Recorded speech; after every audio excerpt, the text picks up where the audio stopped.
I wonder how many of you thought tonight and saw that the Chief Operating Officer of Catalyst Housing is doing a talk and thought, I just wonder how interesting that can possibly be.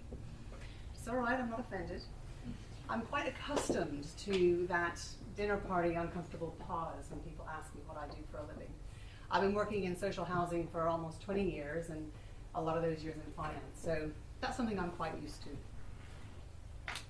Having said that, after the tragic events at Grenfell in June this year, people have a lot to say about what I do for a living. And actually, there are quite a lot of opinions that go around. This is probably my first experience of having been so directly connected to something that is really high profile and highly publicized. And it's been an odd experience for me. And it's shown me how keen we can all be to jump to conclusions, to jump to stereotypes. We have opinions about who lives in affordable housing, about where people come from, about how housing associations maintain their homes, how they look after the people who live in them. And I've learned to trust very little about the conclusions that the media come to about human suffering and crisis. I'm not here to promote social housing or housing associations. You'll be really glad to know that. But I am here to make a case for us to think twice about the assumptions we make about people and how they live. We all come at these things with our own personal experiences, and that might be how we grow up, or who we know, what our parents think, or who we sit next to at a dinner party.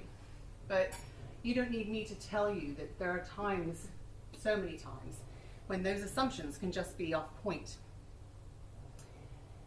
My dad used to say that we all have a haze through which we see life. And he said to me, only you've got that haze, and you can't see life through anybody else's, and nobody else can see life through yours. But I'm here to argue that we should try to see life through other people's haze and other people's experiences. And that we need to bridge those gaps in understanding that's so prevalent and destructive in our society today.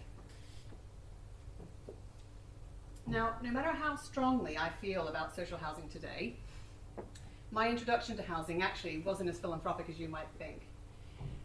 I came from a place 30 years ago, I came from the States, that doesn't have the strong system that we have here. The strong social system. We don't have and didn't have consistent access to housing and consistent access to healthcare that you have here. And the world I came from, all you had to do was to work hard and get a job, and you don't need social housing. I remember when I first met my husband, who's British, and we were going for a walk, and he was telling me all about the social system over here and the state of housing today, and this was during my 30 years ago.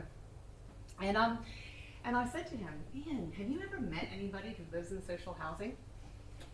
And I'll never forget the way he stopped in his tracks, and he looked at me, and he said, of course I have.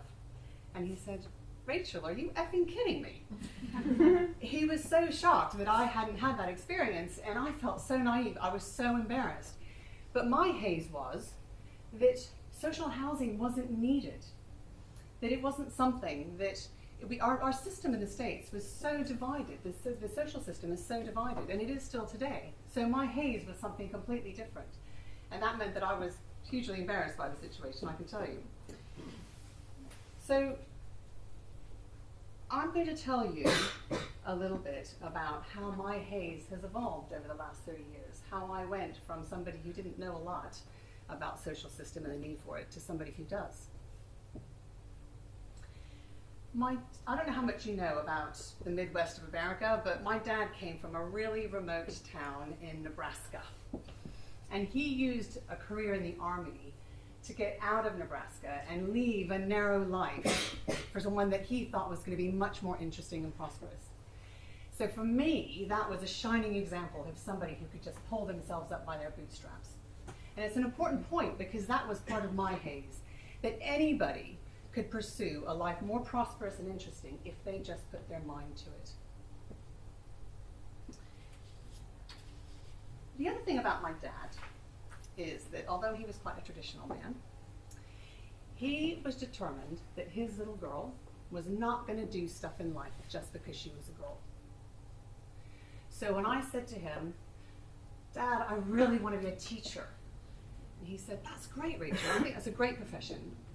Why don't you want to be a headmaster? Actually, he said principal, but that was the American way of saying it.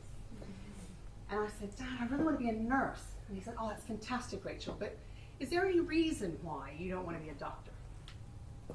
So he was quite a tough taskmaster, I can tell you.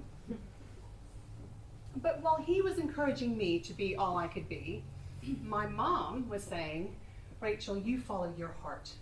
You do something that you love. Now, the interesting thing about my mom is that she was what you would probably call a typical 1950s housewife. She was, she had a good degree, which she really valued, but she did not want to have a big career. She was, she decided after a while that she wanted to do some extra work. She wanted us to have things in life we didn't have. So she got a part-time job. And she then decided to get a master's degree. And she eventually worked her way up to be the director within a major US government agency.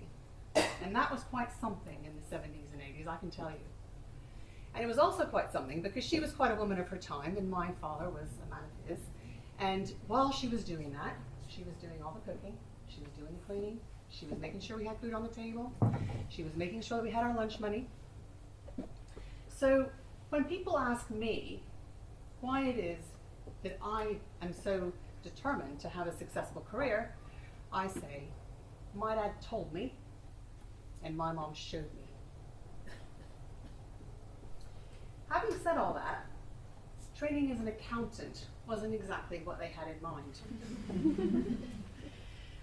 Bearing in mind that my parents were very supportive of my art history degree, when I told my dad that I was going to study to become an accountant, he put his head in his hands and said, oh, my flower child's going to be a bean counter.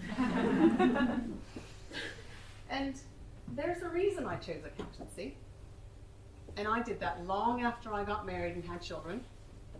And I did it out of necessity. And it's an important point because it makes up a very important layer of my haze. I came from a comfortable, average American suburb. We didn't want for much. It wasn't anything flash, but I had never really experienced financial hardship. And when I came over to this country 30 years ago, with just a suitcase in my hand in my early 20s, my husband and I decided that we'd move to rural Devon. And with all the idealism of youth, we decided we were going to start a travel company.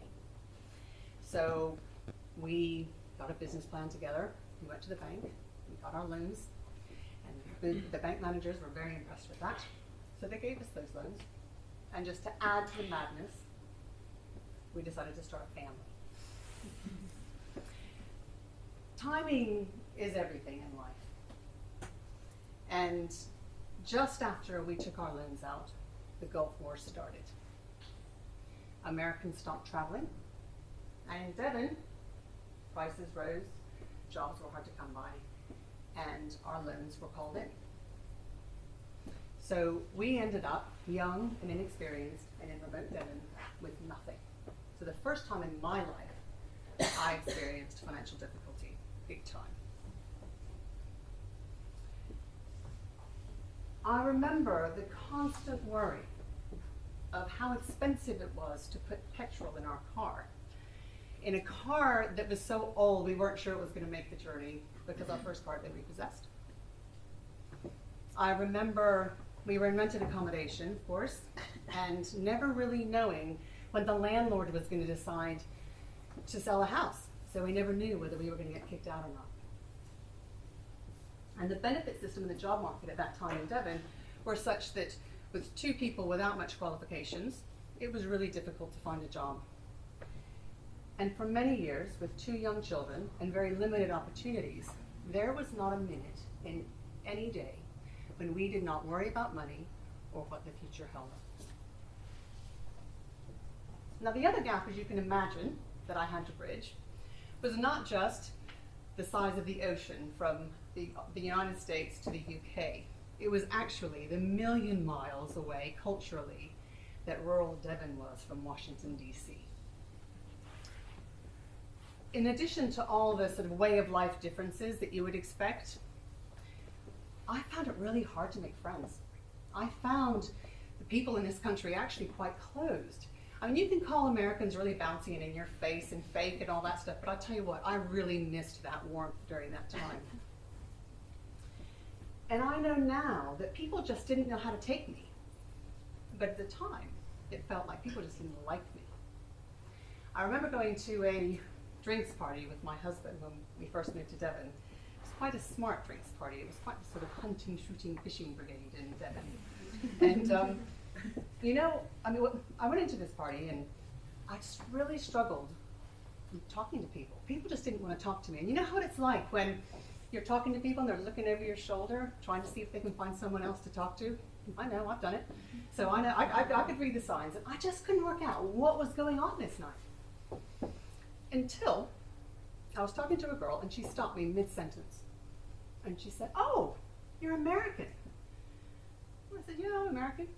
And she said, "Oh," and she turned to her friends and said, "Darlings, she's American." And they all had a bit of a giggle.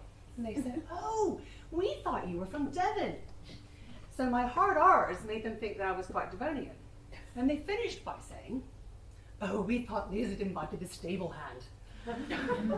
I kid you not, it was a really interesting introduction to the social system in this country, I can tell you. Now bear with me, I've just got one more layer of haze to share with you, and I'm going to go full circle and tell you a bit about how my husband and I got ourselves out of the mess that we got ourselves into.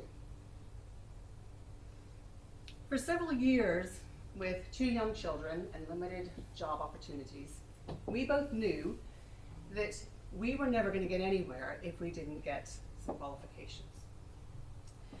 I had been doing some part-time bookkeeping, so I decided to be an accountant. So I wasn't following my heart, and it wasn't my dream career.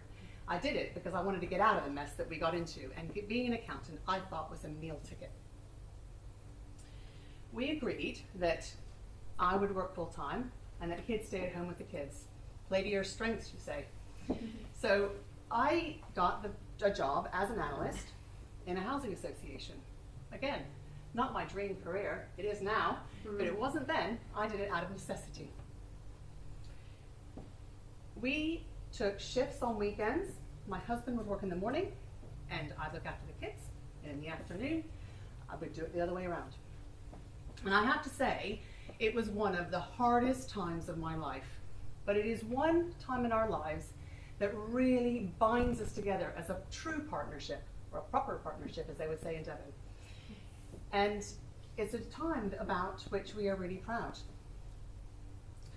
It's probably hard to imagine, but in the 1990s in Devon, being a working mum was really weird. I was the only working mum at a kids' school, but you can imagine what people thought of Ian, my husband. He was a combination of a sort of a rock star or a freak, depending on who you were talking to. I could bore you with hours of stories about how people thought what he did was so amazing. And I think it was amazing. But it's amazing whether you do it as a man or as a woman. So we had to let that one settle for a bit. I remember a time when I was at the grocery store and the lady at the checkout kept taking the bags from Ian and kept packing them for him. And he kept, "Give me the bags." I was standing there like a spare part because that was my job. And he said, "Give it to me." And she wouldn't give it to him. And finally she handed it to him. And she looked at me and she said, "Oh, you are so lucky." And I thought, yeah, I'm so lucky because my husband knows how to put a tin of beans in a plastic bag. So it tells you a little bit about what she thought about men's abilities. What was her haze, I asked. But those difficult years were full of life lessons for me, lessons that I take into life every day. Lessons about gender stereotypes that I hope help me to support bright young women who just need a confidence boost. Lessons that my husband and I both hope mean that our children will not go into their long-term relationships with any assumptions about what role the woman will play. Lessons about cultural divides, I mean, let's be honest, being American is a tiny cultural divide, really, it is, compared to what some people have to go through when they come here. And I have such admiration for people who come to this country when English isn't even their first language and make a real success of their lives. I also had real lessons about how financial hardship can happen to anyone. And it's why what we do at Catalyst is so important to me. That we make a difference to people who are worried about money every single day. That we provide homes and opportunities for people, for young people, so that they can take advantage of opportunities in life without worrying that they're going to be kicked out of their house because their landlord's going to sell it. And that we're providing support to people who don't have the advantages that I have. I was able to get myself out of a mess because I had a lot of tools in my toolbox. And there are a lot of people in this life that don't have those advantages. I still have to check the assumptions that I make about people and events every single day. I ask myself, what would I think about the situation and the people who live in Grenfell if I didn't work in housing? Everyone in this room has got their own haze, and they bring their own experience to their life. And my experience may be no more eye-opening or different than anybody else's. So I stand here asking for nothing more than that we all use those experiences in our lives and reach beyond those experiences to understand people, to understand things that are different and people that are different, to question our temptation to jump on stereotypes and generalizations, and that we take whatever steps possible to bridge the gaps of understanding that are so prevalent and destructive in today's society at a time when the world has never needed that more. Thank you.